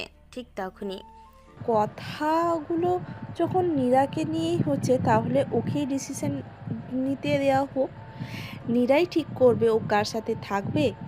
আমি 2 মায়ের মধ্যে কোনো ঝামেলা চাই না। আদিলের মায়ের কথা শুনে সবাই একসাথে নীরার দিকে তাকালো। সবাই যখন নীরার দিকে উত্তরে আসায় তাকিয়ে আছে, তখন নীরা সামনের একটা রুমে গিয়ে সজোরে দরজা আটকে দেয়। দরজার সাথে সাথে বন্ধ হয়ে যায় আদিলের মনে সব আশা। আদিল ভেবেছিল আজ নীরা তাকে বেছে নেবে, কিন্তু নীরা এভাবে কিছু না বলে চলে গেল। তাহলে কি সে এখনো নীরার মনে নিজের জন্য জায়গা তৈরি করতে পারেনি? দরজাটা বন্ধ হওয়ার শব্দে পুরো বাড়িটা যেন নিস্তব্ধ হয়ে গেল। ড্রয়িং রুমে উপস্থিত কেউ আর কোনো কথা বলল না। প্রত্যেকেই বুঝতে পারছিল এই মুহূর্তে সবচেয়ে বড় যুদ্ধটা নীরার ভিতরেই চলছে। সেদিনটা কেটে গেল, তারপর রাত, তারপর আবার নতুন সকাল। কিন্তু পুরো একদিন পেরিয়ে গেলেও নীরা নিজের ঘরে দরজা খুলল না। সকাল থেকে বারবার দরজার সামনে গিয়ে দাঁড়িয়েছে আদিল, কিন্তু প্রতিবারই দরজা হাত তুলে আবার নামিয়ে নিয়েছে। তার মনে হচ্ছে নীরা যদি সত্যি অনেককে বেছে নেয়, তাহলে সে আর কোনোদিন নীরার সামনে দাঁড়াবে না। সে শুধু চায় নীরা যেন নিজের ইচ্ছায় সিদ্ধান্ত নেয়। আদিল, কিছু খেয়েছিস? আদিল মাথা নাড়ল। খিদে নেই আম্মু। আদিলের মা দীর্ঘশ্বাস ফেলেন। আদিলের বাবা আসিফ চৌধুরী ছেলের দিকে তাকিয়ে রইলেন। একদিনের মধ্যে যেন ছেলেটা অনেক শুকিয়ে গেছে, চোখের নিচে কালি পড়েছে, মুখে সে চিরচেনা হাসিটাও নেই। তাদের ভুলে আজ তাদের হাসি খুশি ছেলেটার আজ এই অবস্থা। তার যদি আদিল আর নীরার বিয়ে না দিত, তাহলে আজ এই দিন দেখতে হতো না। তারাই বা কী করতো? নিজেদের ছেলে মারা গিয়েছে বলে একটা মেয়ের জীবন এইভাবে শেষ হয়ে যেতে দিত? নিজের রুমে এসে বসে আছে, হাতে তার আর নীরার বিয়ের ছবির ওপর হাত বুলিয়ে দিতে দিতে বলল, হয়তো এটাই ছিল আমার ভাগ্য।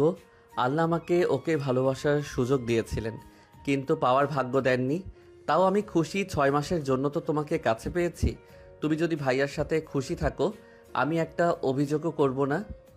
তার চোখ ভিজে উঠল। সে ধীরে ধীরে আলমারি খুললে নীরার জন্য কেনা ছোট ছোট উপহারগুলো বের করলো। একটা সাদা চুড়ি আর লাল পাথরের সাদা শাড়ি। এই কিনে রেখেছিল যেদিন নীরা ওকে ভালোবেসে গ্রহণ করবে, সেদিন পরতে বলবে। আর সেই সাথে তার শুকিয়ে যাওয়া সাদা ফুলটা, যেটা ও একদিন বাগানে নীরার হাতে দিয়েছিল। সবগুলো হাতে নিয়ে এসে মৃদু হেসে বলল, তোমাকে দেওয়ার সুযোগও হয়তো আর হবে না। এগুলো তোমার স্মৃতি হয়ে আমার সাথে থাকবে সারা জীবন। অন্যদিকে ড্রয়িং রুমে বসে আছে অনেক। তার মুখে আত্মবিশ্বাসী হাসি।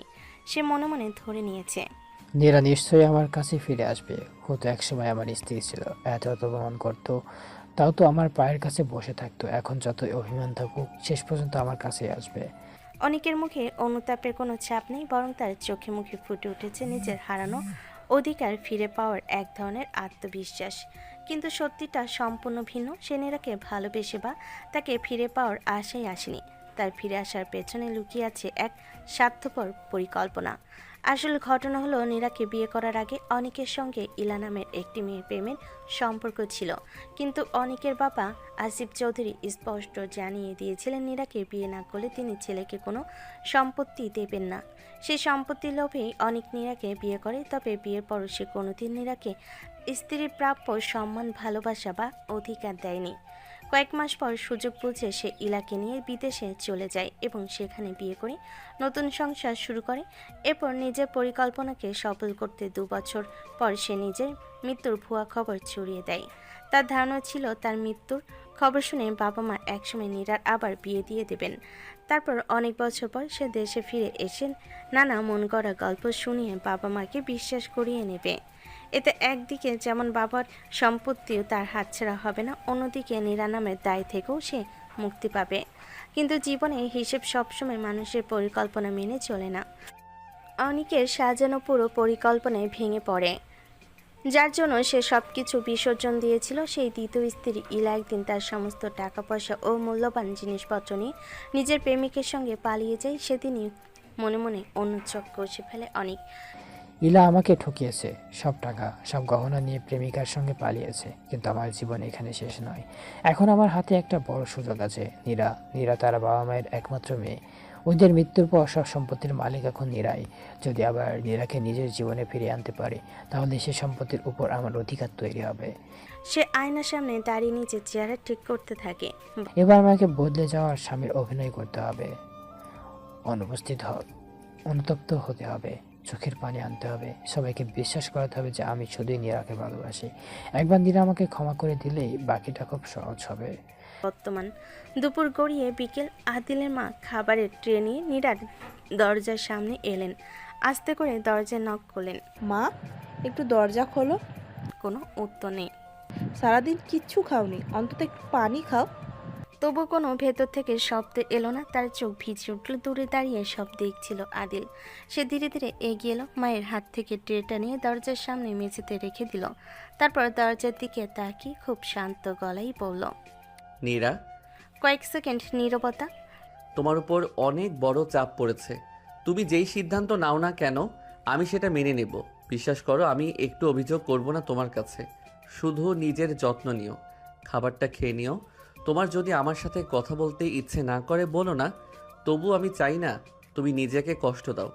আর কোনো কথা না বলে আদিল ধীরে ধীরে সেখান থেকে চলে গেল। দরজার ওপাশে মেঝেতে বসেছিল নীরা। তার চোখ দুটো ফুলে গেছে। সারা রাত সারাদিন সে শুধু কেঁদেছে। আদিলের প্রতিটি কথা তার কানে পৌঁছেছে। দরজার ওপাশে চলে যাওয়া পায়ের শব্দ শুনে নীরা চোখ বন্ধ করলো। তার বুকের ভেতরটা আরো ভারী হয়ে উঠল। সে আস্তে করে ফিসফিস করে বলল, আমাকে আর একটু সময় দাও, আমি সব কিছু ঠিক করে দিব। কিন্তু এই কথাটা দরজার ওপাশে থাকা কেউ আর শুনতে পেল না। সন্ধ্যা নেমে এসেছে। পুরো বাড়িটা অদ্ভুত এক নীরবতায় ডুবে আছে। ঠিক তখনই বাইরে কলিং বেল বেজে উঠল। কুরিয়ার আছে নীরা চৌধুরী নামে। আদিল দরজা খুলে পার্সেলটা রিসিভ করলো। পার্সেলের উপর বড় বড় অক্ষরে লেখা নীরা চৌধুরী। আদিল কিছু না বলে পার্সেলটা হাতে নিয়ে ড্রয়িং রুমে এলো। সেখানে বসেছিল অনিক, আসিফ চৌধুরী আর আদিলের মা। ঠিক তখনই নীরা নিজের ঘরে দরজা খুলে ধীরে ধীরে বাইরে বেরিয়ে এলো। একদিন পর তাকে ঘরে বাইরে দেখে সবাই চমকে উঠল। তার চোখ দুটো কান্নায় ফুলে আছে, কিন্তু মুখে এক অদ্ভুত দৃঢ়তা। নীরা শান্ত গলায় বলল, পার্সেলটা আমাকে দাও। আদিল কোনো প্রশ্ন না করে পার্সেলটা নীরার হাতে তুলে দিল। নীরা সবার সামনে ধীরে ধীরে পার্সেলটা খুলতে লাগলো। কাগজ বের হতেই বড় বড় অক্ষরে লেখা দেখা গেল ডিভোর্স পেপার। মুহূর্তে পুরো ঘর নিস্তব্ধ হয়ে গেল। অনেকের ঠোঁটের কোণে হালকা হাসি ফুটে উঠল। আমি জানতাম শেষ পর্যন্ত আদিলকে ডিভোর্স দিবে। আদিল নিঃশব্দে মাথা নিচু করে দাঁড়িয়ে রইল। বুকের ভেতরটা মোচড় দিয়ে উঠল। সে কোনো কথা বলল না। কিন্তু পরের মুহূর্তে সবাই অবাক হয়ে গেল। নীরা ধীরে ধীরে এগিয়ে ডিভোর্সের কাগজটা অনেকের সামনে ধরে দিল। এই নিন, সাইন করুন। অনেকের মুখের হাসি মুহূর্তেই মিলিয়ে গেল। কি কি বলছো কি নীরা? এটা আমার জন্য? হ্যাঁ, আপনার জন্যই। তুমি রাগ করছো, কষ্ট পেয়েছো, আমি সব বুঝি, কিন্তু একটা ভুলের জন্য এত বড় সিদ্ধান্ত নিও না। আমাকে আরেকটা সুযোগ দাও। আমি 1.5 বছর জেলে ছিলাম, কত কষ্ট করেছি, শুধু তোমাকে কাছে ফিরে এসেছি। আর তুমি আমাকে গ্রহণ না করে আদিলকে নিয়ে সংসার করতে চাইছো। জেলে ছিলেন নাকি ইলার সঙ্গে বিদেশে সংসার করেছিলেন? কথাটা শুনে অনেকের মুখের রং ফ্যাকাশে হয়ে গেল। কি সব বলছো? সত্যি বলছি, এতদিন আমি চুপ ছিলাম বলে ভেবেছেন কিছুই জানি না? এসব মিথ্যা কথা কে বলেছে তোমাকে? আমাকে কাউকে বলতে হয়নি। আপনার প্রতিটা মিথ্যার উত্তর আমার কাছে আছে। বিয়ের পর থেকে আপনি কোনোদিন আমাকে স্ত্রী হিসেবে মেনে নেননি। দিনের পর দিন অপমান করেছেন, কখনো ভালোবাসেননি, কখনো সম্মান দেননি। তারপর একদিন বিদেশে চলে গেলেন, একটা ফোন পর্যন্ত করেননি, একটা খবর পর্যন্ত দেননি। এরপর আপনার মৃত্যুর খবর এলো, আমি আপনাকে মৃত ভেবে সাদা কাপড় পরে কেঁদেছি, আপনার জন্য দোয়া করেছি। অথচ আপনি তখন আপনার অন্য একটা মেয়েকে নিয়ে সংসার করছিলেন। নীরা, আমার কথা শোনো। না, এবার আপনি ঠিক শুনবেন। যে মানুষটা আমাকে জীবিত অবস্থায় বিধবা বানিয়েছিল, আজ তার আমার উপর কোনো অধিকার নেই। সমাজ কি বলবে? স্বামী বেঁচে থাকতে তুমি দেবরকে বিয়ে করেছো, মানুষ তোমার চরিত্র নিয়ে কথা বলবে। সমাজের কথা আজ আপনার মনে পড়ছে? যেদিন নিজের স্ত্রীকে ফেলে অন্য একজনকে নিয়ে বিদেশে গেছিলেন, সেদিন সমাজ কোথায় ছিল? যেদিন নিজের মৃত্যুর নাটক সাজিয়ে আমাকে সারা জীবনের জন্য বিধবা বানিয়ে দিয়েছিলেন, সেদিন চরিত্রের কথা মনে ছিল? আজ আমাকে চরিত্র শেখাতে আসবেন না। আমি বদলে গেছি, আমি সত্যি তোমাকে ভালোবাসি। তুমি ভালোবাসেন? না, আপনি ভালোবাসেন নীরার সম্পত্তিকে। অনেক স্তব্ধ হয়ে গেল। যে ইলা আপনার সব টাকা নিয়ে পালিয়ে গেছে, তারপরেই হঠাৎ আমার কথা মনে পড়েছে। আপনি ভেবেছেন আমি আমার বাবা মায়ের একমাত্র মেয়ে, সব সম্পত্তি এখন আমার নামে, আমাকে আবার বিয়ে করলে সেই সম্পত্তিও আপনার হবে। আমি ভুল বলছি? অনিকের মুখ দিয়ে আর কোনো শব্দ বের হলো না। আসিফ চৌধুরী অবিশ্বাসের চোখে ছেলের নিজের বড় ছেলের দিকে তাকিয়ে রইলেন। আদিলের মা নিজের মুখে হাত চাপা দিয়ে কাঁদতে লাগলেন। আজ আমি আপনাকে মুক্তি দিচ্ছি না, নিজেকে মুক্ত করছি। যে সম্পর্ক অনেক আগেই মৃত হয়ে গেছে, আর শুধু কাগজে কলমে তার শেষটা চাই। নিন, সাইন করুন।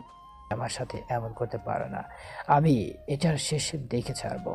আমি কোর্টে যাব, কোনোভাবে আমি তোমাকে ডিভোর্স দিব না। নীরা শান্তভাবে উত্তর দিল। আমিও আপনার নামে মামলা করব, প্রতারণা মামলা। আপনি এত বছর আমাকে ঠকিয়েছেন, তার জন্য আমি আপনাকে কোনো শাস্তি দিব না, সেটা আপনি ভাবলেন কিভাবে? নীরা শেষ কথাটা শুনে পুরো ঘর নিস্তব্ধ হয়ে গেল। অনেকের আগে থরথর করে কাঁপছে, চোখ দুটো লাল হয়ে উঠেছে। ঠিক আছে, তোমরা সবাই মিলে আমাকে অপরাধী বানালে, কিন্তু মনে রেখো আমি এত সহজে হার মানব না। আদালতে দেখা হবে। কথাটা বলেই অনেক টেবিলের উপর রাখা ফুলদানিটা ছুঁড়ে ফেলে দিল। কাঁচ ভেঙে টুকরো টুকরো হয়ে মেঝেতে ছড়িয়ে পড়ল। চুপ, আর একটা কথাও বলবি না। আজ থেকে তুই আমার ছেলে নস।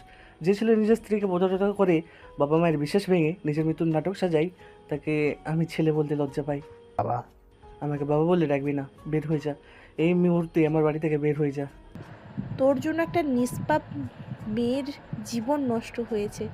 আমরা ভেবেছিলাম তুই বদলে গেছিস, কিন্তু তুই আগের চেয়েও ভয়ঙ্কর হয়ে গেছিস। অনেক দাঁতে দাঁত চেপে চারিদিকে তাকালো। ঠিক আছে, যাচ্ছি, কিন্তু এই অপমানের বদলা আমি নিব। প্রচণ্ড রাগে দরজাটা সজোরে খুলে অনেক বাড়ি থেকে বেরিয়ে গেল। দরজাটা বন্ধ হওয়ার শব্দে পুরো বাড়ি আবার নিস্তব্ধ হয়ে গেল। কেউ কোনো কথা বলতে পারল না। তারপর আসিফ চৌধুরী ধীরে ধীরে নীরার সামনে এসে দাঁড়ালেন। চোখ দুটো অশ্রুতে ভিজে গেছে। আর না মা, আমাদের ক্ষমা করে দাও। আমাদের ভুল সিদ্ধান্তের জন্য তোমাকে এত কষ্ট পেতে হয়েছে। আমরা ভেবেছিলাম তোমার ভালো হবে, কিন্তু অজান্তেই তোমার জীবনকে আরো কঠিন করে দিয়েছি। দিলের মা এগিয়ে এসে নীরার হাত ধরে ফেলেন। পারলে এই বুড়ি মাকে ক্ষমা করে দিও। তুমি শুধু আমাদের ছেলের স্ত্রী নও, তুমি আমাদের মেয়েও। নীরা চোখের পানি মুছে দুজনের হাত শক্ত করে ধরল। আপনারা আমার কাছে কোনো অপরাধ করেননি, সব দোষ একজন মানুষের। আপনারা আমাকে সব সময় নিজের মেয়ের মতো আগলে রেখেছেন, তাই দয়া করে আর নিজেকে দোষ দিবেন না। কথাটা শুনে আসিফ চৌধুরী ও তার স্ত্রী আবেগে নীরাকে বুকে জড়িয়ে ধরলেন। বহুদিন পর সেই বাড়িতে স্বস্তির একটুখানি নিঃশ্বাস ফিরে এলো। কিছুক্ষণ পরে নীরা ধীরে ধীরে আদিলের দিকে এগিয়ে গেল। আদিল তখনও নিশ্চুপ দাঁড়িয়ে আছে, যেন সব কিছুই স্বপ্ন। একটা কথা জিজ্ঞেস করব? হ্যাঁ, বলো। এই ডিভোর্সের ঝামেলা আইনিভাবে শেষ হয়ে গেলে তুমি কি আমাকে আবার বিয়ে করবে? আদিল বিস্ময়ে নীরার দিকে তাকিয়ে রইল, যেন নিজের কানকে বিশ্বাস করতে পারছে না। আগের বিয়েটা অনেক জটিল পরিস্থিতিতে হয়েছিল। এবার আমি চাই সব আইনগত ও পারিবারিক বাধা শেষ হওয়ার পর সবার দোয়া নিতে, নিজের ইচ্ছায় তোমার হাতটা ধরতে।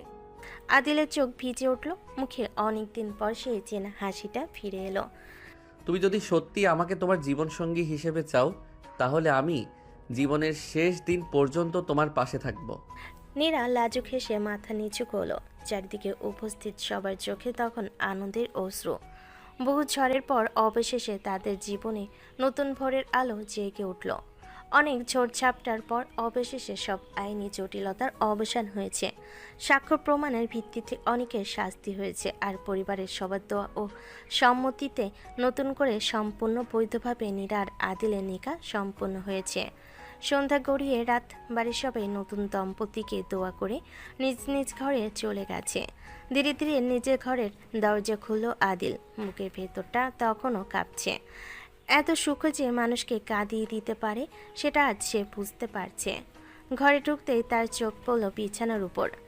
সাদা লাল শাড়ি পরে মাথায় হালকা ঘোমটা টেনে শান্তভাবে বসে আছে নীরা। আদিল কিছুক্ষণ স্থির হয়ে দাঁড়িয়ে রইল, যেন ভয় হচ্ছে এটাও যদি স্বপ্ন হয়। নীরা মুখ তুলে মৃদু হেসে তাকাতে আদিল আর নিজেকে সামলাতে পারল না। সে দ্রুত এগিয়ে এসে নীরাকে শক্ত করে জড়িয়ে ধরল। পরের মুহূর্তে তার বুক ভরা কান্না বেরিয়ে এলো। আমি ভেবেছিলাম তুমি আমার জীবন থেকে হারিয়ে যাবে, চিরদিনের জন্য হারিয়ে যাবে। প্রতিটা মুহূর্তে মনে হতো আল্লাহ হয়তো তোমাকে আমার কপালে রাখেননি। আমি শুধু দূর থেকে তোমার সুখের জন্য দোয়া করতাম, কিন্তু আজ তুমি আমার পাশে, আমি এখনো বিশ্বাস করতে পারছি না। নীরার চোখও ভিজে উঠল। সে আলতো করে আদিলের পিঠে হাত রাখল। আমি কোথাও যাইনি আদিল, শুধু সত্যিটা বের করতে একটু সময় লেগেছিল। তোমার ধৈর্য, তোমার সম্মান আর নিঃস্বার্থ ভালোবাসাই আমাকে তোমার কাছে ফিরিয়ে এনেছে। কিছুক্ষণ দুজনে নিশ্চুপ, শুধু দুজনের চোখের জল একে অপরকে কাঁধ ভিজিয়ে দিল। কিছুক্ষণ পরে আদিল ধীরে ধীরে নিজেকে সামলে নিল। সে নীরার দিকে তাকিয়ে নরম কণ্ঠে বলল, নীরা, আজ আমাদের জীবনের সবচেয়ে বড় সুখের দিন, কিন্তু একটা কাজ না করলে আমার মন শান্ত হবে না। কি কাজ? চলো আমরা একসাথে 2 রাকাত নফল নামাজ পড়ি, আল্লাহর শুকরিয়া আদায় করি আর তার কাছে ক্ষমা চাই। নীরা কোনো কথা না বলে মাথা নাড়ল। দুজনেই অজু করে নামাজের জন্য দাঁড়ালো। নামাজ শেষ করে তারা দুজন পাশাপাশি বসে দুহাত তুলে দোয়া করতে লাগলো। হে আল্লাহ, আপনি আমাদের অসংখ্য নিয়ামত দিয়েছেন। আমাদের ভুল ত্রুটি, জানা অজানা সব গুনাহ ক্ষমা করে দিন। হে আল্লাহ, আমাদের জীবনের যে সময়টা বিভ্রান্তি আর জটিলতার মধ্যে কেটেছে, সেই সময়ে আমরা অজ্ঞতাবশত যদি কোনো সীমা লঙ্ঘন করে থাকি, আপনি আমাদের ক্ষমা করে দিন। আমাদের সম্পর্ককে সবসময় হালাল, পবিত্র ও আপনার সন্তুষ্টির পথে পরিচালিত করুন। আমাদের সংসারে রহমত, বরকত ও শান্তি দান করুন। কখনো যেন আমরা আপনার অবাধ্য